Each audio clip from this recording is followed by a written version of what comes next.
बुजुर्ग फरमाते हैं मैंने दुआ मांगने का तरीका अपनी बीवी से सीखा। हजरत वो किस तरह? फरमाने लगे मेरी बीवी ने ना मुझे कोई काम बताया, कुछ पैसों की जरूरत के लिए कहा, तो मैंने उसे कहा कि भाई अभी मेरे पास नहीं है, कुछ दिनों में आते हैं तो मैं दे दूंगा।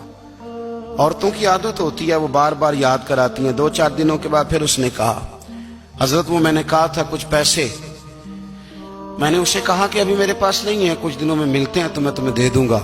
उसने कुछ दिनों के बाद फिर कहा हुजूर वो मैंने कुछ पैसे कहे थे।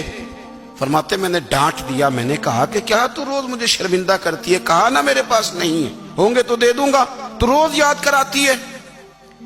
फरमाते उसने पहले तो मेरी डांट को सहा,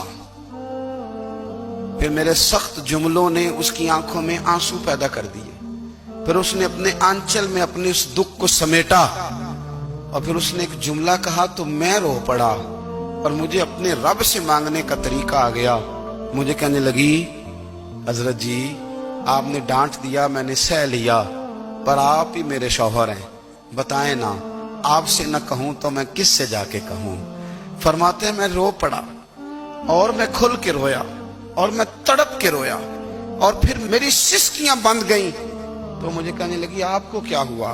मैंने कहा मुझे भी दुआ मांगनी आ गई है। जब मैं उसे कहूंगा ना अल्लाह तू ही मेरा रब है, मैं तुझसे न कहूं तो मैं किससे जाके कहूं, मैं क्यों किसी बंदे से सवाल करूं, मैं क्यों किसी दुनियादार से कहूं, मैं तेरे बंदों का नेक बंदों का वसीला लेके तेरे महबूब की गुलामी लेके तेरी बारगाह में आया, तुझसे ना मांगूं तो किससे मांगूं।